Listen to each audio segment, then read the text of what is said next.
जय हिंद, जय भारत। आप सभी लोगों का ऑर्गेनिक बाबा केमिस्ट्री चैनल में आपका बहुत बहुत स्वागत करता हूँ। मैं चंद्रदेव पांडे। बच्चों, मेरे प्यारे दोस्तों, आइए आज हम एटॉमिक स्ट्रक्चर के बारे में डिस्कस करेंगे। वैसे तो ये क्लास 11th का है, लेकिन इसका यूज आप 12th में भी करते हैं और इसका फिजिक्स में भी यूज है, केमिस्ट्री में भी यूज है। तो very very useful for your syllabus and your competition. तो हर एक कंपटीशन में क्वेश्चन मिलता है और खास करके नीट और जेई में तो इसके क्वेश्चन 100% आते हैं, ये मेरी गारंटी है। तो आइए हम डिस्कस करते हैं एटॉमिक स्ट्रक्चर 11th क्लास की केमिस्ट्री। तो आइए बच्चों, हमारे साथ थोड़ा सा सीखते हैं। क्या है, सबसे पहले आपने 9th में पढ़ा होगा और आपने डाल्टन्स एटॉमिक थ्योरी पढ़ी होगी। एक थ्योरी थी Dalton's atomic theory. Dalton's atomic theory के कुछ पॉइंट्स को मैं आपको पुनः रिकॉल कराऊंगा, पुनरावृत्ति कराऊंगा कि डाल्टन्स का जो परमाणुवाद था, डाल्टन परमाणुवाद, इसने क्या क्या बोला था। मैंने 9th क्लास को पढ़ाया है, तो वहां हमने एक चीज ऑब्जर्व किया कि 9th क्लास के बच्चे इसको बहुत पढ़ते हैं और 9th क्लास में क्वेश्चन आता भी है। तो elements are individual, elements are individual, individual और उनको कहा गया एटम्स कहा गया था। मतलब कि जो एलिमेंट्स थे, कोई भी एलिमेंट्स, जैसे आप गोल्ड का एलिमेंट ले लीजिए Au है, सिल्वर का ले लीजिए Ag है, आयरन का लीजिए Fe है, हाइड्रोजन का H है, तो वो इंडिविजुअल था। डाल्टन ने कहा कि उनको तोड़ा नहीं जा सकता है। डाल्टन्स का पहला स्टेटमेंट यही था कि atoms can not be divided, atoms को डिवाइड नहीं किया जा सकता है। ये किसने कहा था? ये डाल्टन ने कहा था। डाल्टन का दूसरा जो बात था वो ये था कि एटम्स आर आइडेंटिकल। जो जैसे आयरन के जो जितने एटम्स होंगे वो सब एक दूसरे के आइडेंटिकल्स होंगे, गोल्ड के जितने एटम्स होंगे वो सबके आइडेंटिकल होंगे, समान होंगे, एक जैसे होंगे। आइडेंटिकल का मतलब होता है एक जैसा, एक जैसे होंगे, आइडेंटिकल होंगे। और atoms neither created not destroyed, last statement उसका यह था कि एटम ना तो बनाए जा सकते ना तो बिगाड़े जा सकते। कुछ बच्चों का मेरे डाउट सेशन, जब मैं संडे का 9 PM पर डाउट सेशन लेता हूं तो सवाल आता है कि एसएससी के लिए, जीडी के लिए क्या क्वेश्चन कहां से पूछा जाता है। तो ये चैप्टर उनके लिए रामबाण है और कंपटीशन के लिए कि डाल्टन्स एटॉमिक थ्योरी से क्वेश्चन अगर बन के आ गया तो आप बना देंगे। 3-4 स्टेटमेंट रहेगा कि एलिमेंट्स आर आइडेंटिकल्स, एलिमेंट्स जो होते हैं यानी हमारे जो तत्व होते हैं वो एक जैसे होते हैं, आइडेंटिकल होते हैं, मतलब एक जैसे होते हैं। एलिमेंट्स आर इंडिविजुअल, मतलब जो इंडिविजुअल होते हैं उनको फर्दर हम डिवाइड नहीं कर सकते, उनको एटम कहा गया। परमाणु उसने कहा था। डाल्टन्स का एटम बाद इसीलिए कहा गया, एटॉमिक थ्योरी इसीलिए कहा गया, उसने कहा परमाणु को विभाजित नहीं किया जा सकता है। Atoms neither created not destroyed, ना तो एटम को बना सकते हैं ना तो हम उसको खत्म कर सकते हैं। तो ये तो डाल्टन्स एटॉमिक थ्योरी थी, लेकिन डाल्टन्स एटॉमिक थ्योरी जो होती है उसमें ड्रॉबैक होता है। तो कुछ समय के बाद इसमें एक ड्रॉबैक आया और वो ड्रॉबैक क्या था? वो ड्रॉबैक यह था कि सब एटॉमिक पार्टिकल्स आ गए। मतलब एटम के भी अंदर कुछ पार्टिकल्स थे, कुछ पार्टिकल्स थे। उन्हीं पार्टिकल्स को कहा गया कि एटम डिवाइड हो गया कुछ दिनों के बाद में। तो एटम डिवाइड हुआ किसमें? एटम डिवाइड हुआ आपका इलेक्ट्रॉन में और प्रोटॉन में और न्यूट्रॉन में, 3 में डिवाइड हुआ। किसने किसने किया, आओ इसको सीखते हैं। पहला जो हमारा सब एटॉमिक पार्टिकल्स आया यानी एटम डिवाइड हुआ, डाल्टन एटॉमिक थ्योरी यहां पर फेल हो गई। तो पहला जो डिवाइड हुआ उसका नाम था इलेक्ट्रॉन, इलेक्ट्रॉन उसका नाम था। और इलेक्ट्रॉन को ऐसे रिप्रेजेंट किया गया ई नेगेटिव चार्ज। और इस पर चार्ज कितना था, इस पर आवेश कितना था? इसका आवेश जो था वो -1.6 × 10⁻⁹ कूलाम या इसको इलेक्ट्रॉन पर मोल यानी मॉलिक्यूल आप कह सकते हैं। ये इस पर माइनस में चार्ज था 1.6 इंटू 10⁻19 कूलाम। ये बहुत जगह यूज होने वाला है, इसलिए ये चार्ज आप याद ही कर लो। इलेक्ट्रोकेमिस्ट्री में आप यूज करते हैं फैराडे कांस्टेंट में, और बहुत जगह इसका यूज होता है। मोल नंबर निकालने में भी इसका यूज होता है। अब हम इनको इलेक्ट्रॉन्स को किस किस रे से कहा गया, कैथोड रेज भी इनको कहा गया। इनको कैथोड रेज कहा गया। इसका मास जो था 9.6 इंटू 10⁻31 केजी था, और इसकी खोज मिस्टर जे थॉमसन ने किया था। तो जे थॉमसन जी को हम यहीं से श्रद्धा सुमन अर्पित करते हैं कि उन्होंने ये एक इलेक्ट्रॉन की खोज की। तो आपसे पहला क्वेश्चन पूछा जा सकता है कि इलेक्ट्रॉन पर आवेश कितना था। आपका आंसर होगा -1.6 इंटू 10⁻19 कूलाम था। आपसे पूछा है खोज किसने की, तो इलेक्ट्रॉन की खोज जे थॉमसन ने की। अब इसको कैथोड रेज भी कहते हैं। अब इसको इलेक्ट्रिक और मैग्नेटिक फील्ड, एक फील्ड होती है एन और एस, नॉर्थ पोल होता है और साउथ पोल होता है। तो नॉर्थ और साउथ पोल के बीच में जब इस इलेक्ट्रॉन पार्टिकल को लेके गया, जब इसको ले जाया गया, तो ये क्या हुआ कि ये निगेटिव चार्ज की तरह, मतलब निगेटिव आवेश की तरह ये बिहेव कर रहा था, और निगेटिव आवेश की तरह ये बिहेव किया कि ये पॉजिटिव की तरफ अट्रैक्ट हो रहा था। तो जब पॉजिटिव की तरफ अट्रैक्ट हुआ तो बात क्लियर हो गई कि ये नेगेटिव चार्ज है। यहां से ये चीज कंफर्म हो गया। दूसरा जो था प्रोटॉन, हमारा सब एटॉमिक पार्टिकल्स था, एटम जो डिवाइड हुआ था। प्रोटॉन जो था, यानी प्रोटॉन जो था, इसको P पॉजिटिव से रिप्रेजेंट करते हैं, और इसकी खोज रदरफोर्ड ने की, पहले माना गया। लेकिन आज के समय में गोल्ड स्मिथ, अगर आपसे कंपटीशन में पूछा जाता है कि प्रोटॉन की खोज किसने की, तो ऑप्शन में रदरफोर्ड है, गोल्ड स्मिथ नहीं है, तो आप रदरफोर्ड को लगाएंगे। वरना अगर गोल्ड स्मिथ प्रेजेंट है तो आप गोल्ड स्मिथ को प्रेजेंट करेंगे, क्योंकि ये क्लियरिफाई हो गया है रदरफोर्ड मॉडल एक्सपेरिमेंट में, गोल्ड एक्सपेरिमेंट में गोल्ड स्मिथ ने ही प्रयोग किया, इसलिए इसको गोल्ड स्मिथ ने खोजा, ऐसा आजकल एक्सेप्ट कर लिया गया है। IUPAC ने भी एक्सेप्ट कर लिया है। तो गोल्ड स्मिथ मान के चलेंगे। चार्ज इलेक्ट्रॉन का ही रहेगा, बस पॉजिटिव हो जाएगा। चार्ज क्या था इस पर, 1.6 इंटू 10⁻19 कूलाम था।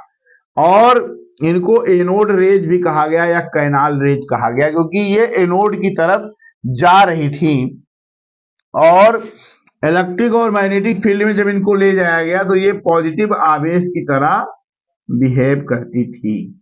तो इसलिए इनको कहा गया प्रोटॉन। प्रोटॉन का जो मास था वो 1 के लगभग इक्विवेलेंट था, 1.6 इंटू 10⁻27 किलोग्राम। उसके बाद में तीसरा जो डिवाइड हुआ इलेक्ट्रॉन प्रोटॉन, न्यूट्रॉन जो डिवाइड हुआ, न्यूट्रल था। बेरिलियम पर अल्फा रेज का प्रहार किया गया। बेरिलियम पर अल्फा रेज जैसे ही प्रहार किया गया तो हमको कार्बन मिला और न्यूट्रॉन एक मिल गया, यहीं से न्यूट्रॉन की खोज हो गई। और इसका चार्ज जो था वो न्यूट्रल था, कोई चार्ज नहीं था, और इसका जो मास था वो भी 1 के इक्विवेलेंट था, 1.6 इंटू 10⁻27 किलोग्राम था, ये था। और इलेक्ट्रिक और मैग्नेटिक फील्ड में कोई इफेक्ट इसमें नहीं आया, इसलिए इसको न्यूट्रल कहा गया। इसकी खोज जे चैडविक, इसका खोज जो है जेम्स चैडविक ने किया था। तो आप यहां से कुछ चीजें हमको क्लियर होती हैं। इलेक्ट्रॉन का चार्ज कितना है, इलेक्ट्रॉन की खोज किसने की, इलेक्ट्रॉन को किस नाम से जाना जाता है, प्रोटॉन का खोज किसने की, प्रोटॉन पे चार्ज क्या था, प्रोटॉन का मास कितना था, प्रोटॉन को और किन नामों से जाना जा सकता है, और न्यूट्रॉन की खोज किसने की। तो इलेक्ट्रॉन की खोज आपकी जो है जे थॉमसन की, प्रोटॉन की गोल्ड स्मिथ ने की, और न्यूट्रॉन की चैडविक ने की। ये 3 इंपॉर्टेंट सवाल हर एक कंपटीशन में बनते हैं। अब आगे हम बढ़ते हैं कि एटम को एटोमिनो भी कहा गया था, अनकटेबल कहा गया था, नॉन डिविजिबल कहा गया था। किसने कहा था ये डाल्टन ने कहा था। डाल्टन की चलती थी, डाल्टन तानाशाह था अमित शाह की तरह भाई। इस समय जैसे अमित शाह अपना फैसला लेता है, उस समय डाल्टन लेता था। डाल्टन ने कहा कि एटम को डिवाइड ही नहीं किया जा सकता, अनकटेबल।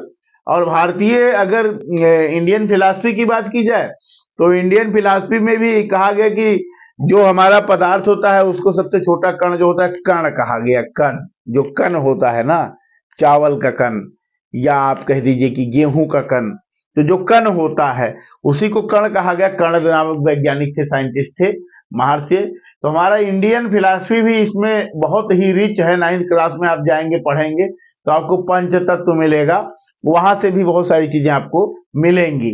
अब यहाँ पर मॉडल पहला जो आया, जो मतलब कि एटम के मॉडल को रिप्रेजेंट करता था, तो वो था जे थॉमसन मॉडल। और जे थॉमसन मॉडल का और नाम क्या था? Rising plunge model. Rising plunge model या प्लम प्लंग मॉडल भी कहा गया या वाटरमेलन मॉडल कहा गया। इसने कहा कि जैसे हमारा एक तरबूज होता है, तो तरबूज को अगर बीज से काट दे तो उसमें बीज दिखाई देते हैं, तो उस तरीके से पॉजिटिव चार्ज इसमें यूनिफॉर्म जो है, नेगेटिव चार्ज इसमें अनसिमेट्रिकली डिस्ट्रीब्यूट है। क्योंकि जो तरबूज काटते तो उसमें बिया कहाँ है किसी को कुछ पता नहीं रहता ना। तो उसने बताया कि जो पॉजिटिव चार्ज है वो तो यूनिफॉर्म है, मतलब कि थ्रू आउट यूनिफॉर्म है। और इसने कहा कि निगेटिव चार्ज अनसिमेट्रिकली डिस्ट्रीब्यूटेड है कहीं नहीं है। तो वो निगेटिव चार्ज जो थे उन्हें उन्हें इलेक्ट्रॉन कह दिया गया, पॉजिटिव चार्ज को प्रोटॉन कह गया। जे थॉमसन का मॉडल इतना ही बता पाया। जे थॉमसन मॉडल बहुत ज्यादा इंपॉर्टेंस नहीं रहा, क्योंकि इसने सिर्फ इलेक्ट्रॉन और प्रोटॉन के बारे में बताया, इन्होंने न्यूट्रॉन के बारे में कोई चर्चा नहीं की। तो drawback of the Thompson model was neutron इसमें प्रेजेंट नहीं था, और ये एक इनकी हाइपोथेसिस थी, अवधारणा थी, इसलिए ये फेल हो गया। अब रदरफोर्ड ने एक एक्सपेरिमेंट किया। यही रदरफोर्ड भाई साहब, गोल्ड स्मिथ और रदरफोर्ड, गोल्ड स्मिथ इनके स्टूडेंट थे रदरफोर्ड के। इन्होंने एक्सपेरिमेंट किया जिसे गोल्ड फॉयल एक्सपेरिमेंट कहते हैं। गोल्ड के एटम पर इन्होंने अल्फा रेज डाला था, हीलियम 2He4 डाला था। तो इन्होंने क्या देखा कि 3 चीजें ऑब्जर्व हुई। पहली चीज क्या थी कि कुछ अल्फा रे डायरेक्ट उस एटम्स को पास करके चली गई 0 डिग्री सेंटीग्रेड पर, ऐसे सीधे पास कर गई 180 पर। और कुछ थी जो वापस चली आई, रिटर्न हो गई। तो 0 डिग्री और 180 डिग्री की बात यहाँ पर आई, कुछ टर्न कर गई। तो यहाँ पर turn 180 and turn 0 degree, 0 degree पे सीधे चली गई, टर्न 180। तो विदाउट डिफ्लेक्शन, स्मॉल डिविएशन। इन्हें 3 बातें बताई कि मान लीजिए कि हमने अल्फा रे डाला और वो सीधे निकल गई, तो इन्हें कहा कि जो हमारा परमाणु है या एटम है उसका कुछ भाग खोखला है, हालो है। और दूसरी चीज मैं बताया कि हमारा जो अल्फा रेस थी वो पॉजिटिव रेस थी, तो वो कहीं मुड़ गई। इसका मतलब उसमें हमारे एटम्स में कहीं ना कहीं निगेटिव चार्ज है, इसको इलेक्ट्रॉन कहा। और इसने कहा कि बीचों बीच में गई होंगी, तो वहां से डायरेक्ट टर्न हो गई। तो इसका मतलब पॉजिटिव गई और पॉजिटिव बीच में रहा होगा यहाँ पर, तो पॉजिटिव से डिफ्लेक्ट हो गई 180 पर। तो इसने ये चीज बताया, कहा कि वहां पर बीच का पार्ट जो है वो सॉलिड है, उसको न्यूक्लियस कहा। और न्यूक्लियस की साइज एटम्स के कंपैरिजन में बहुत कम थी, क्योंकि एटम की साइज 10⁻⁻10 मीटर मानी गई है, और हमारे न्यूक्लियस की साइज 10⁻15 मीटर मानी गई है। तो the size of the nucleus was negligible in the comparison to the atom. तो ये बात यहाँ पर क्लियर हुई। तो हमने रदरफोर्ड मॉडल में 3 चीजें सीखी कि परमाणु का कुछ भाग खोखला है, और परमाणु में हमारा जो प्रोटॉन जा रहा है वो कहीं अटैक्ट हो जा रहा है, इसका मतलब कहीं इलेक्ट्रॉन उसमें प्रेजेंट है, और कहीं जाके बीचों बीच में मुड़ जा रहा है, इसका मतलब बीचों बीच में हमारा प्रोटॉन प्रेजेंट है। वहां पर न्यूक्लियस का बीच का भाग जो है वो सॉलिड है। तो आइए इसी को हम आगे और डिस्कस करते हैं। उम्मीद करता हूं कि हमारा डिस्कशन आपको समझ में आ रहा होगा। और ये philosophy of the atomic structure बहुत ही इंपॉर्टेंट है, और इसका बड़ा रोल है। तो आप इसको बड़े चाव से पढ़िए, बड़े अच्छे से पढ़िए, और मेरी उम्मीद है कि आप बहुत मन लगा के पढ़ेंगे। आइए, आपका पुनः स्वागत करता हूं मैं आर्गेनिक बाबा चैनल पर। तो मैं चंद्रदेव पांडे। अभी जो हमने बताया कि अल्फा रेज में जब एक्सपेरिमेंट, गोल्ड फॉयल का एक्सपेरिमेंट रदरफोर्ड ने किया, तो उसमें क्या क्या चीजें आई। तो पहला पॉइंट था, most of the alpha particle passed through the foil. Alpha particles उस फॉयल से कुछ जैसे पास हो गए थे, तो ज्यादा से ज्यादा पास हो गए थे। दूसरा था कि small fraction of alpha particle deflected small angle, कुछ अल्फा पार्टिकल जो है मुड़ गए थे और फ्यू 180 पर टर्न हुए थे। तो ये 3 पॉइंट थी जिनको हमने डिस्कस किया। अब इससे रिजल्ट क्या निकला? रिजल्ट ये निकल के आया कि परमाणु का भाग जो है, बीच का भाग खोखला है, हालो है। परमाणु में इलेक्ट्रॉन्स है। इलेक्ट्रॉन्स क्यों है? क्योंकि अल्फा पार्टिकल्स कहीं ना कहीं उसमें डिफ्लेक्ट होकर के चिपक जा रहे हैं। परमाणु के मध्य में न्यूक्लियस है जहां पर प्रोटॉन प्रेजेंट है, क्योंकि वो 180 पर अल्फा पार्टिकल्स हमारे जो है वो घूम जा रहे हैं। तो ये बात आप ऑब्जर्वेशन में ऑब्जर्वेशन लिखेंगे और रिजल्ट लिखेंगे। अगर आपसे गोल्ड फॉयल एक्सपेरिमेंट पूछा जाता है, अक्सर एग्जाम में पूछा जाता है, खास करके जो 11th की तैयारी कर रहे हैं बच्चे, तो वो ये चीजें आप लिख सकते हैं, या किसी कंपटीशन में पूछा जाता है तो आप उसको बता पाएंगे। अब हम बात कर लेते हैं आइसोटोप्स के बारे में। इस चैप्टर का एक सेकंड पार्ट है isotopes, isobars, isotones, iso electronics. हर कंपटीशन में लगभग पूछा जाता है, तो पहले हम आइसोटोप्स की बात करते हैं। तो आइसोटोप्स में एटॉमिक नंबर और एटॉमिक नंबर सेम होता है। एटॉमिक नंबर का मतलब हुआ कि परमाणु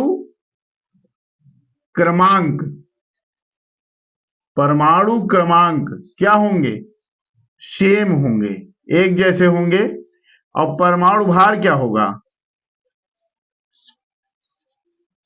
अलग होगा। तो यह चीज बिल्कुल। अब अगर मान लीजिए कि कोई हम यक्स शो करते हैं, तो यहां पर मान लीजिए कोई डिजिट हम लिखते हैं, मान लीजिए यहां पर डिजिट हमने लिख दिया 3 और यहां पर 6 लिखा, तो ये होता है एटॉमिक नंबर और ये होता है मास नंबर। यही परमाणु भार है और ये परमाणु क्रमांक है। जो लोग नहीं जानते हैं वो लोग इसको नोट कर लेंगे। तो परमाणु क्रमांक और परमाणु भार कहां कहां है? यहां देखिए, परमाणु क्रमांक यानी एटॉमिक नंबर 1 है, फिर 1 है, फिर 1 है। सबसे पहला इसका जो एग्जाम्पल आया वो हाइड्रोजन आया। हाइड्रोजन के 3 समस्थानिक थे। आइसोटोप्स को बोलते समस्थानिक।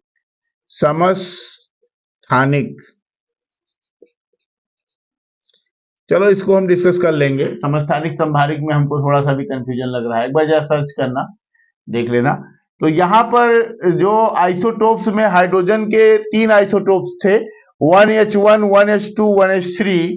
तो इसमें जो हमारा पहला था, यहां पर परमाणु क्रमांक सेम, यहां भी परमाणु क्रमांक सेम, यहां भी परमाणु क्रमांक सेम, लेकिन परमाणु भार 1, 2, 3 है। तो समस्थानिक की बात करें तो एटॉमिक नंबर लगभग सेम था और मास नंबर डिफरेंट था। तो पहले वाले को प्रोटियम कहा गया। ये 99% पाया जाता है नेचर में। नेचर में ये इसकी अवेलेबिलिटी जो है वो जो है 99% है। तो 1H1 99% पाया जाता है और 1H2 इसको ड्यूटेरियम भी कहा जाता है, 1D2 ये होता है 0.015% होता है। और ट्राइटियम होता है 1H3, ये और कम परसेंटेज में पाया जाता है, 0.001% होता है ये भी। तो लेकिन ये हमारा रेडियो एक्टिव होता है, ये रेडियो एक्टिव होता है। ये भी क्वेश्चन आपसे पूछा गया है कि तीनों में कौन सा रेडियो एक्टिव होता है, तो आपका ट्राइटियम रेडियो एक्टिव होता है। और इनकी सबकी आई की वैल्यू भी अलग अलग होती है, न्यूक्लियर स्पिन वैल्यू भी अलग होती है, वो हम डिस्कस करेंगे। हालांकि बहुत ज्यादा डीप में नहीं जाएंगे, नहीं तो 11th क्लास के छोटे क्लास के जो बच्चे उनको दिक्कत होगी। तो यहां पर समस्थानिक की बात करें तो प्रोटॉन के यानी हमारे हाइड्रोजन के 3 समस्थानिक थे, 3 आइसोटोप्स थे। उसके बाद दूसरा एग्जाम्पल हमने जो लिया है वो कार्बन का लिया है, C12, C13, C14। अब इसमें कार्बन 12, देखिए एटॉमिक नंबर सबका सेम है, मास नंबर सबका डिफरेंट है, इसलिए ये भी समस्थानिक या आइसोटोप्स कहलाए। लेकिन इसमें ये ज्यादा इंपॉर्टेंस है, जैसे उसमें लास्ट वाला इंपॉर्टेंट था, इसमें ये इंपॉर्टेंट है। क्यों? क्योंकि ये कार्बन डेटिंग में यूज होता है, कार्बन डेटिंग। अब कार्बन डेटिंग क्या होती है बच्चों? कार्बन डेटिंग जैसे मान लीजिए कि कोई फॉसिल फ्यूल्स है आर्कियोलॉजिकल सर्वे में, तो उसकी कितने साल पुराना है वो, उसको कैसे हमको निकालना है, तो उसको चेक करने के लिए हम कार्बन डेटिंग करते हैं और उसकी हाफ लाइफ पता करते हैं और उसकी अर्धायु से ही हमको पता चलता है कि कितने साल पुराना हमारा फॉसिल फ्यूल्स है। उस चीज के लिए कार्बन डेटिंग में C14 का यूज करते हैं। कहीं सोने का खान है या हीरे का खान है तो उसके लिए भी यूज करते हैं, तो यूरेनियम का खान है वहां भी यूज कर लेते हैं। तो that is all. Chlorine 17 atomic number 35 37, ये भी आपका मास स्पेक्ट्रा में इसका यूज होता है, इसका मास स्पेक्ट्रम में यूज होता है। और H1NMR इसका प्रोटॉन NMR में यूज होता है। जो हाई लेवल का पढ़ना चाहते हैं, न्यूक्लियर स्पिन रेजोनेंस स्पेक्ट्रोस्कोपी में यूज होता है, इसका मास स्पेक्ट्रम में यूज होता है, और इसका C13 NMR में यूज होता है भैया। तो ये सब स्पेक्ट्रोस्कोपी की ओरिजिन है। अगर आपको हाई लेवल में पढ़ना है इनऑर्गेनिक ऑर्गेनिक फिजिकल के बाद में एक होती है ब्रांच स्पेक्ट्रोस्कोपी, जिसमें इस सब का बहुत ज्यादा यूज है, उसको मैं पढ़ाता हूँ डिटेल से और उसी का मैं लेक्चर रहा हूँ दिल्ली में प्रीमियर इंस्टीट्यूट में। तो अगर आप पढ़ना चाहेंगे, जो बच्चे हायर एजुकेशन वाले देख रहे हैं, तो उनके लिए बहुत फायदेमंद है। अब ऑक्सीजन की बात करें तो ऑक्सीजन 16, ऑक्सीजन 17, ऑक्सीजन 18, ये भी एक दूसरे के आइसोटोप्स हुए।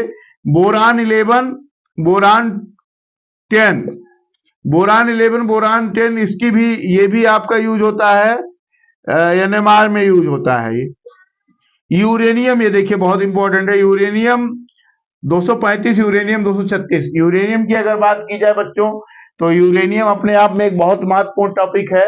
यूरेनियम अगर यूज किया जाए तो हमारा जो ईंधन है, जिसको हम पेट्रोलियम कहते हैं, केरोसिन ऑयल है, डीजल है, पेट्रोल है, कोल तार है, तो उनकी जगह पर इससे रिप्लेस कर सकते हैं, लेकिन बहुत ही डेंजरस होता है। तो इसलिए इसका जो है हम एटम बम में यूज करते हैं, और सबसे ज्यादा यूज इसका रिएक्टर नाभिकीय संलयन में, जो हम एनर्जी बनाते हैं, इलेक्ट्रिसिटी प्रोड्यूस करते हैं, तो खास करके इलेक्ट्रिसिटी में इसका यूज बहुत ज्यादा, इलेक्ट्रिसिटी में इसका यूज हम करते हैं, तो वहां पर जो है यूज करते हैं। नाइट्रोजन 14, नाइट्रोजन 15 भी NMR में यूज होता है, और ये भी 7, 14 और 15। तो यहां से भी हमारे बहुत सारे एग्जाम्पल्स, इतने एग्जाम्पल्स हमने आपको दे दिए हैं कि आप किसी भी एग्जाम में जाएंगे तो आपका भला हो जाएगा। तो ऑर्गेनिक बाबा चैनल पर बने रहिए। अगर सब्सक्राइब नहीं किया तो सब्सक्राइब कर दीजिए। महादेव का नाम लेकर के पढ़ाई कीजिए, सफलता जरूर मिलेगी। तो यहां पर हमने प्रोटॉन NMR, यानी प्रोटॉन के आइसोटोप्स, कार्बन के आइसोटोप्स, क्लोरीन के आइसोटोप्स, ऑक्सीजन के आइसोटोप्स, यूरेनियम के आइसोटोप्स, नाइट्रोजन के आइसोटोप्स और बोरान के आइसोटोप्स की स्टडी हमने कर ली है। स्क्रीनशॉट लेना चाहें तो आप ले सकते हैं। अब आइसोटोप्स के बाद में हम पढ़ने जा रहे हैं iso bars, isotones and iso electronic. That is very important head topic for the competitive exam. तो बच्चों, हमने आइसोटोप्स पढ़ लिया, समस्थानिक पढ़ लिया। अब हम पढ़ेंगे समभारिक, यानी दूसरा है हमारा आइसोबार्स। आइसोबार्स को बोलते हैं हिंदी में समस्थानिक, समस्थानिक, समभारिक, समभारिक, समभारिक, समभारिक, समभारिक। तो ये समभारिक क्या है भैया? समभारिक में क्या है कि मास नंबर सेम होते हैं, परमाणु भार बराबर होता है। परमाणु भार बराबर होगा, परमाणु क्रमांक क्या होंगे? अलग होंगे। एटॉमिक नंबर डिफरेंट होंगे, मास नंबर सेम होगा, परमाणु भार बराबर, परमाणु क्रमांक अलग होगा। तो इनके एग्जाम्पल, पहला मैंने जो एग्जाम्पल लिया है, फर्स्ट एग्जाम्पल, कार्बन 14 और नाइट्रोजन 14। देखिए मास नंबर दोनों का सेम है, एटॉमिक नंबर दोनों का डिफरेंट, 6-7 हो गया। आप इसी में एक जो बहुत इंपॉर्टेंट है पूछा जाता है, कार्बन का और ये नाइट्रोजन का एग्जाम्पल जो है कंपटीशन में पूछा जाता है। पोटेशियम और कैल्शियम 40 और 40 होता है, 19-20 होता है। अब यहां पर आयरन की बात कर लें, आयरन से पहले आर्गन, पोटेशियम और कैल्शियम, इन तीनों की बात कर लें, 40, 40, 40, सब में 40-40 है। मास नंबर सबका सेम है, एटॉमिक नंबर सबका डिफरेंट है, ये क्या कहलाएंगे? आइसोबार्स ही तो ना कहलाएंगे, आइसोबार्स इनको बोलेंगे। अब यहाँ पर एक और एग्जांपल, आयरन थोड़ा सा डी ब्लॉक कर लेते हैं। आयरन और निकेल में 58 58, यहाँ 26 28, कोबाल्ट 27 28, 64, निकेल 64 और कोबाल्ट 64। तो ये भी हो गया आइसोबार्स के एग्जांपल। और यहाँ पर सीरियम 76 और सेलेरियम इसका भी 76, तो 32 34। तो अब ये मैक्सिमम एग्जांपल्स हमने पी ब्लॉक का भी ले लिया और आपका डी ब्लॉक का भी एग्जांपल ले लिया, और हमने एस ब्लॉक के भी एग्जांपल ले लिए। पोटेशियम कैल्शियम हमने एस ब्लॉक लिया, यहाँ पर कार्बन नाइट्रोजन पी ब्लॉक लिया, आयरन निकेल आपका डी ब्लॉक कर लिया। तो बहुत सारे एग्जांपल्स आपको मेरे इस चैनल पर मिल जाएंगे। इतने एग्जांपल्स आपको मिले या ना मिले इसकी कोई गारंटी हम दूसरे चैनल पे नहीं ले रहे हैं, लेकिन ऑर्गेनिक बाबा एक प्रमाणिक चैनल है जो आपको सिलेक्शन की गारंटी लेता है। अब हम बात करते हैं दूसरा जो है वो है, दूसरे के बाद तीसरा है सम न्यूट्रॉनिक आइसोटोन्स, इनको बोलते हैं। न्यूट्रॉन्स बराबर होते हैं, neutrons are same, carbon 12, nitrogen 13, oxygen 14, सब में आप निकालेंगे 7 न्यूट्रॉन्स मिलेंगे, सिर्फ 7 न्यूट्रॉन्स मिलेंगे। आप बोरान 12, कार्बन 13 देख लीजिए न्यूट्रॉन, ये आप निकालिएगा, ये आपको मैं वर्क दे रहा हूं। सल्फर 36, क्लोरीन 37, आर्गन 38, पोटेशियम 39, सभी में आप 12 न्यूट्रॉन पाएंगे। तो न्यूट्रॉन कैसे निकालते हैं ये तो पता है आपको कि नहीं पता है? नहीं पता है तो जान लीजिए कि मास नंबर जो होगा, mass number minus atomic number, atomic number. तो मास नंबर से एटॉमिक नंबर को अगर आप निकालेंगे तो क्या हो जाएगा? ये हो जाएगा आपका न्यूट्रॉन, ये हो जाएगा न्यूट्रॉन। तो अभी इस चीज पर हम डिस्कशन करने वाले हैं, उसके पहले आप पढ़ लीजिए सम इलेक्ट्रॉनिक आइसो इलेक्ट्रॉनिक, यानी हमारी ये 4th स्पीसीज है, आइसो इलेक्ट्रॉनिक बोलते हैं। ये एग्जाम में, नीट में, जेई में और कंपटीशन के एग्जाम में खूब भर भर के आता है। इतना नहीं आता है, बहुत ज्यादा आता है, इसको बहुत ध्यान से पढ़िएगा। तो इनके एग्जाम्पल, ऑक्सीजन पे 2 निगेटिव ले लीजिए आप, फ्लोरीन पर 1 निगेटिव ले लीजिए, सोडियम पर 1 पॉजिटिव, मैग्नीशियम पर 2 पॉजिटिव।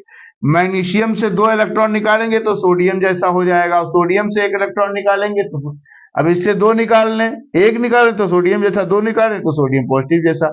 अब इससे 1 इलेक्ट्रॉन इसमें और दे दीजिए तो सोडियम जैसा हो जाएगा। एल्यूमिनियम पर 3 पॉजिटिव, तो ये सभी में 10 इलेक्ट्रॉन स्पीसीज होती। क्या ना electron species, O2 negative, F1 negative, sodium 1 positive, magnesium 2 positive, aluminium 3 positive. Exam में, जेई में, नीट में पूछा गया है। और नाइट्रोजन पर 3 निगेटिव, ऑक्सीजन पर 2 निगेटिव, फ्लोरीन पर 1 निगेटिव, नियॉन ले लीजिए 10 इलेक्ट्रॉन स्पीसीज। तो 10 इलेक्ट्रॉन स्पीसीज जो है सम इलेक्ट्रॉनिक्स में या सम आइसो इलेक्ट्रॉनिक्स में इलेक्ट्रॉन्स क्या होते हैं? बराबर होते हैं। इनकी खास बात होती है कि इलेक्ट्रॉन्स क्या होंगे? बराबर होंगे। स्पीसीज अलग अलग होंगी, परमाणु क्रमांक भी अलग हो सकते हैं, परमाणु भार भी अलग हो सकते हैं, लेकिन इलेक्ट्रॉन्स क्या होंगे? बराबर होंगे। स्पीसीज अलग अलग हो सकती हैं। तो हमने यहाँ पर आइसोबार्स के बारे में सीख लिया, आइसोबार्स के ढेर सारे एग्जांपल्स कर लिए, आइसोटोन्स को पढ़ लिया, आइसोटोन्स के ढेर सारे एग्जांपल्स कर लिए, और आइसो इलेक्ट्रॉनिक्स को पढ़ लिया, उनके ढेर सारे एग्जांपल्स कर लिए। अब हम परमाणु क्रमांक क्या है, परमाणु भार क्या है, इलेक्ट्रॉन्स क्या है, न्यूट्रॉन्स क्या है, ये बेसिक चीजें पढ़ने जा रहे हैं। अगली स्लाइड पर बने रहिए ऑर्गेनिक बाबा के साथ। चैनल को सब्सक्राइब नहीं किया है तो जुड़ जाइए अपने परिवार के साथ, और आपको बहुत कुछ मिलने वाला है इस चैनल पर। और अगर अभी तक लाइक नहीं किया है तो आप लाइक कर दीजिए, वीडियो को लाइक कर दीजिए, शेयर कर दीजिए, ताकि उन ऐसे बच्चों तक पहुंचे जिनको इनकी आवश्यकता है। तो परमाणु क्रमांक क्या है, एटॉमिक नंबर क्या है, इसकी खोज किसने की? एटॉमिक नंबर की खोज मोजेले ने किया था, इसको कैपिटल जेड से रिप्रेजेंट करते हैं। परमाणु क्रमांक बोलते हैं atomic number Z equal to number of protons या नंबर ऑफ इलेक्ट्रॉन्स के इक्विवेलेंट होता है। परमाणु भार क्या होता है? मास नंबर इसको बोलते हैं। Number of proton plus number of neutron, यानी न्यूक्लियस में जो स्पीशीज होती है वही मास नंबर कहलाती है। अगर किसी एटम को रिप्रेजेंट करना है तो एटॉमिक नंबर नीचे लिखते हैं, मास नंबर ऊपर लिखते हैं। 2He4 यहाँ मास नंबर 4 है और एटॉमिक नंबर 2 है। ऐसे कार्बन 12 और नाइट्रोजन 14। तो इस तरीके से आपने परमाणु क्रमांक और परमाणु भार, एटॉमिक नंबर और मास नंबर आपने पढ़ लिया। अब इसका जो थर्ड स्टेज है, इस चैप्टर का थर्ड स्टेज है जिसको बोलते हैं इलेक्ट्रोमैग्नेटिक स्पेक्ट्रम, EMR। यहाँ पर थोड़ा हम डिस्कशन करते हैं। इलेक्ट्रिक और मैग्नेटिक जो फील्ड होती है वो परपेंडिकुलर होती है। परपेंडिकुलर यानी लंबवत होती है, एक दूसरे की क्या होती है, लंबवत होती हैं। अगर इलेक्ट्रिक मैग्नेटिक फील्ड पास की जाए तो एक दूसरे की लंबवत होती हैं। यहां पर एक टर्म आता है स्पेक्ट्रोस्कोपी। स्पेक्ट्रोस्कोपी, और स्पेक्ट्रोस्कोपी क्या है भाई? स्पेक्ट्रोस्कोपी कहता है कि quantize interaction of electromagnetic radiation with matter. Matter के साथ क्वांटाइज इंटरेक्शन किस तरीके से इलेक्ट्रोमैग्नेटिक रेडिएशन का होता है, उसी को स्पेक्ट्रोस्कोपी कहते हैं। और स्पेक्ट्रोस्कोपी में कौन कौन सी रेज होती हैं आपने यहां पर पढ़ा होगा। BIBGYOR,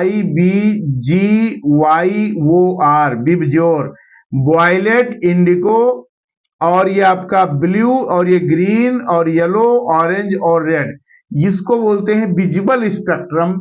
जो कि अगर हम किसी प्रिज्म के थ्रू, एक प्रिज्म होता है और इस प्रिज्म के थ्रू अगर हम लाइट को पास करते हैं, यहाँ पर HNU यानी लाइट है, लाइट को अगर हम पास करते हैं तो ये डिफरेंट डिफरेंट रेज में इसमें विजुअल स्पेक्ट्रम में चला जाता है। ये experiment 7th 8th 9th 10th class में साइंस टीचर कराते, मैंने भी बच्चों को कराया है। तो आइए बच्चों, यहाँ पर EMR क्या है, EMR के बारे में हम पढ़ेंगे। EMR में विजुअल स्पेक्ट्रम तो आप जान ही रहे हैं। विजुअल से पहले आपका होता है IR स्पेक्ट्रम, IR से पहले होता है माइक्रोवेव, माइक्रोवेव के पहले होता है रेडियो वेव। तो ये सब वेव्स हैं, तो इसको बोलते हैं रेडियो वेव्स और इसको बोलते हैं माइक्रोवेव्स। और माइक्रोवेव्स के बाद में होता है इंफ्रारेड स्पेक्ट्रम, और विजुअल होता है, और ये UV होता है, और ये एक्सरे होता है, और ये गामा रे होता है। तो अगर यहाँ पर हम फ्रीक्वेंसी की बात करें या एनर्जी की बात करें तो एनर्जी हमारी जो होती है वो इधर की तरफ बढ़ती है। एनर्जी इधर की तरफ बढ़ती है, तो एनर्जी अगर इधर की तरफ बढ़ रही होगी यानी E हमारी इधर इंक्रीज कर रही है, तो सबसे ज्यादा एनर्जी किसकी होगी? पहला क्वेश्चन, गामा रे की। सबसे कम एनर्जी किसकी होगी? रेडियो वेव्स की। जो रेडियो या हमको टीवी सुनाई देती है वो किस स्पेक्ट्रम पे आती है? रेडियो स्पेक्ट्रम पे आती है। जो हमारे unpaired electronic species magnetic behaviour, ये हमारा H1NMR को बताता है। H1NMR यानी रेडियो फ्रीक्वेंसी। प्रोटॉन NMR को बताता है different types of protons are signal present in a compound. और यहाँ पर जैसे यहाँ पर अगर हम बात करें माइक्रोवेव में तो अनपेयर्ड इलेक्ट्रॉनिक स्पीशीज यानी मैग्नेटिक बिहेवियर को बताता है, मैग्नेटिक बिहेवियर को बताता है, मैग्नेटिक पावर को बताता है कि वो ESR एक्टिव है कि नहीं है। IR स्पेक्ट्रम के बारे में आपको पता है, इंफ्रारेड स्पेक्ट्रम, कि आपका जो सनलाइट होता है उससे IR आता है और IR यहाँ से फिर रिफ्लेक्ट होता है, पृथ्वी से रिफ्लेक्ट होता है। तो UV, ये विजुअल के बारे में हमने बता दिया। जितनी चीजें आपको कलर दिखाई देती है, रेनबो जो आपका होता है, रेनबो, रेनबो, तो ये रेनबो यानी इंद्रधनुष, इंद्रधनुष जिसको बोलते हैं गांव में भैया, इंद्रधनुष आपका विजुअल स्पेक्ट्रम होता है। उसके बाद में आता है UV स्पेक्ट्रम। उसके बाद में एक्सरे तो आपने कराया होगा, सॉलिड के लिए यूज होता है, सॉलिड के आइडेंटिफिकेशन में। और गामा रे यसियन के लिए यूज होता है, गोल्ड के लिए यूज होता है, तो ये बहुत ही, और आयरन के लिए यूज होता है, तो इसका बहुत ज्यादा रोल है। तो यहाँ पर अगर एनर्जी की बात करें तो एनर्जी बढ़ रही है, तो आपको पता है E इक्वल टू होता है HNU या E इक्वल टू होता है HC अपॉन लैम्डा। तो energy is directly proportional to nu, यानी फ्रीक्वेंसी बढ़ेगी तो एनर्जी बढ़ेगी, और energy is inversely proportional to lambda, यानी लैम्डा को बोलते हैं वेवलेंथ। ये हमारा होता है वेवलेंथ। तो वेवलेंथ के इनवर्सली प्रोपोर्शनल होती है एनर्जी, और इसको बोलते हैं फ्रीक्वेंसी। तो फ्रीक्वेंसी का मतलब क्या हुआ कि कितनी फ्रीक्वेंसी से हम लाइट को पास कर रहे हैं। तो spectroscopy is nothing quantize interaction of electromagnetic radiation with matter. Matter के साथ किस तरीके से क्वांटम, जैसे हमारा जो एचन्यू होता है, प्लांक्स ने बताया था, प्लांक्स ने कहा था, प्लांक्स ने क्या कहा था, प्लांक्स एक साइंटिस्ट था, उसने कहा कि लाइट एचन्यू फॉर्म में चलती, ऐसे ऐसे चलती, मेढक जैसे फुदुक फुदुक के चलता है, या आप ऐसे सीढ़ी बना लीजिए, ऐसे जीना जैसे होता है। तो इसको एचन्यू बताया, तो इसको 2 एचन्यू बताया, तो इसको 3 एचन्यू बताया, तो ऐसे n एचन्यू तक गया। तो जो एचन्यू था वो क्वांटाइज था, मतलब अगली बार में 1 एचन्यू, 2 एचन्यू, 3 एचन्यू, 4 एचन्यू, 5 एचन्यू। तो एचन्यू जो था हमारा वो इक्वल एनर्जी लेवल था, और इक्वल एनर्जी लेवल जब हमारा किसी मैटर से इंटरेक्ट करता है तब ये स्पेक्ट्रोस्कोपी आती है। तो आपके सिलेबस में स्पेक्ट्रोस्कोपी थोड़ी सी है, इमिशन स्पेक्ट्रोस्कोपी और एब्जॉर्प्शन स्पेक्ट्रोस्कोपी, जिसको मैं डिस्कस करूंगा। इन रेज में एनर्जी किसकी ज्यादा होती है, फ्रीक्वेंसी किसकी कम होती है। एनर्जी फ्रीक्वेंसी दोनों लगभग बराबर चलती है, वेवलेंथ इधर की तरफ वापस आती, तो एनर्जी बढ़ेगी तो वेवलेंथ घटेगी। तो आप इन चीजों को समझ पा रहे होंगे, और इसका लास्ट पॉइंट जो है वो हम डिस्कस करने जा रहे हैं। लास्ट स्लाइड तक बने रहिए, और चैनल को सब्सक्राइब नहीं किया तो सब्सक्राइब कर दीजिए। तो हेलो बच्चों, मैं चंद्रदेव पांडे ऑर्गेनिक बाबा चैनल पर आपका बहुत बहुत स्वागत करता हूं। और इस टॉपिक का यानी एटॉमिक स्ट्रक्चर का ये जो बेसिक पार्ट है, बेसिक पार्ट का लास्ट यूनिट जो चल रही है स्पेक्ट्रोस्कोपी, इसमें हम देखेंगे कि फ्रीक्वेंसी क्या होती है। फ्रीक्वेंसी जैसे यहां पर हमने पढ़ा E इक्वल टू एचन्यू, एनर्जी जो होती है वो एचन्यू, यानी एचन्यू का बोलते हैं प्लांक्स क्वांटा।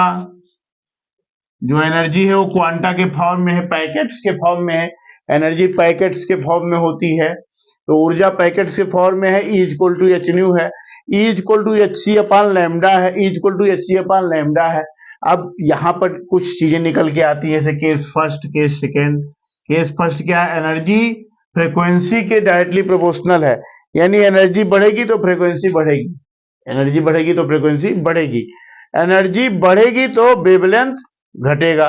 फ्रीक्वेंसी को आवृत्ति बोलते हैं। अब इन चीजों को हम पढ़ेंगे, और यहाँ पर जो वेवलेंथ है वो एंगस्ट्रॉम में ही लिया जाता है। अब यहाँ पर फ्रीक्वेंसी पढ़ते हैं, फ्रीक्वेंसी को हिंदी में आवृत्ति बोलते हैं, आवृत्ति। इसका जो प्रेजेंटेशन है न्यू है, और इसको हर्ट्ज, इसकी यूनिट हर्ट्ज होती है। Frequency equal to 1 upon time होता है, frequency equal to 1 upon time होता है, इसीलिए हर्ट्ज या सेंटीमीटर इनवर्स इसकी यूनिट्स होती है। कभी कभी कंपटीशन में पूछ लेता है, तो इसलिए आप फ्रीक्वेंसी को अच्छे से पढ़ के जाइएगा। तो क्या है frequency, number of repeating event per unit, किसी भी यूनिट में कितने रिपीटिंग, जैसे यहाँ पर हमने बोल दिया हेलो स्टूडेंट्स, तो ये फ्रीक्वेंसी गई, ऐसे वेव्स गई। तो ये जो वेव्स जा रही हैं यही फ्रीक्वेंसी है। किस फ्रीक्वेंसी, हमने तेज बोला, हमने धीमा बोला, हमने तेज कर दिया फ्रीक्वेंसी हाई हो गई, हमने वॉल्यूम कम कर दिया फ्रीक्वेंसी कम हो गई। तो फ्रीक्वेंसी क्या है, किस फ्रीक्वेंसी से ऑर्गेनिक बाबा आपको पढ़ा रहे हैं वो आपकी फ्रीक्वेंसी है, किस फ्रीक्वेंसी से आप कैच कर रहे हैं वो आपकी फ्रीक्वेंसी है। तो frequency number of repeating per unit time, तो पर यूनिट टाइम में कितना रिपीट होता है, इसका मात्रक जो होता है वो सेंटीमीटर इनवर्स या हर्ट्ज होता है। ये आपसे जैसे CGD में और छोटे छोटे कंपटीशन में पूछा जाता है। दूसरा वेवलेंथ क्या है, वेवलेंथ को हिंदी में तरंग दैर्ध्य बोलते हैं। दो वेव्स, एक ये वेव्स पूरी हुई यहाँ से यहाँ तक, तो वेव्स, एक ये वेव्स और एक वेव्स के बीच का जो डिस्टेंस होता है उसे लैम्डा बोलते हैं। और distance between two sound waves, दो वेव्स के बीच में जो दूरी होती है उसी को हम तरंग दैर्ध्य बोलते हैं, या साउंड बोलते हैं, या वेवलेंथ बोलते हैं। Distance between two sound waves. और यहाँ पर अगर लाइट की वेवलेंथ की बात किया जाए तो 3 × 10⁸ मीटर पर सेकेंड होती है, लाइट की वेवलेंथ होती है। और इसके बाद आता है टाइम पीरियड या समय अंतराल, इसको टाउ से रिप्रेजेंट करते हैं। समय अंतराल क्या होता है, length of time during which one activity occurs, कोई भी चीज जो जितने समय में अंतराल में होती है उसी को उसको टाइम पीरियड कहते हैं। अब स्पेक्ट्रम आपका यहाँ पर दो टाइप का है। फर्स्ट आपका है इनिशियल स्पेक्ट्रा, या इसको उत्सर्जन स्पेक्ट्रा भी बोलते हैं। जैसे उत्सर्जन क्या है, अब जैसे यहाँ पर ग्राउंड स्टेट हमारे पास है और एक्साइटेड स्टेट है। ग्राउंड स्टेट को n1 से, एक्साइटेड को n2, n3, n4 से रिप्रेजेंट करते हैं। n2 से n1 में आ रहा है, n3 से n1 में आ रहा है, n4 से n1 में आ रहा है। तो ये हायर एनर्जी स्टेट से लोअर एनर्जी स्टेट में आ रहा है, हायर से लोअर में आ रहा है, एक्साइटेड से ग्राउंड में आ रहा है। तो यहां पर इमिट करेगा, यहां पर लाइट क्या होगी, इससे एच न्यू इमिट करेगा। क्योंकि आपको पता है कि आपके पास पैसे ज्यादा होते तो आप खर्च करके ग्राउंड स्टेट पे चले जाते हैं, बैलेंस जीरो, आप न्यूट्रल हो गए। तो ग्राउंड स्टेट पर आने से पहले इसके पास एनर्जी रही होगी, और जब ग्राउंड स्टेट पे आ रहा है तो एनर्जी रिलीज कर रहा है, तो इसीलिए इसको उत्सर्जन स्पेक्ट्रा बोलते हैं। अब दूसरा जो है एब्जॉर्प्शन स्पेक्ट्रा, अवशोषण बोलते हैं, कि ग्राउंड स्टेट वाला लाइट लेगा, एच न्यू लेगा। अब उसको हमने कितना लाइट दिया, थोड़ा सा लाइट दिया तो n2 में चला गया, ज्यादा दिया तो n3 में, और ज्यादा दिया n4 में। तो जितनी फ्रीक्वेंसी आप लाइट यानी वेवलेंथ एच न्यू आप जितना पास करेंगे, उतना ही ज्यादा उसका अवशोषण होकर के उतना ग्राउंड से एक्साइटेड में जाएगा। तो आई थिंक ये बहुत ही अच्छी क्लास आपकी 40 मिनट्स की रही, जिसमें आपने बेसिक्स ऑफ एटॉमिक स्ट्रक्चर आपने अच्छे से समझा, और ऑर्गेनिक बाबा ने कोशिश की आपको समझाने के लिए। तो आप इसका सेकेंड पार्ट देखना मत भूलिएगा। सेकेंड पार्ट आपका कल ही रिलीज होगा, तो आप लोग अच्छे से पढ़िए और हर एक चीज का नोट्स बनाइए, स्क्रीनशॉट लीजिए, लिखिए, पढ़िए, और याद रखिए समय आपको बार बार नहीं मिलता, समय आपको मौका नहीं देता, और आपको अच्छा तरीके से पढ़ाया जा रहा है। तो आप अच्छे से पढ़िए, मेहनत कीजिए और अपने माँ बाप के नाम को रोशन कीजिए। जय हिंद, जय भारत, हर हर महादेव, भोले शंकर, शंभो शंभो शंभो।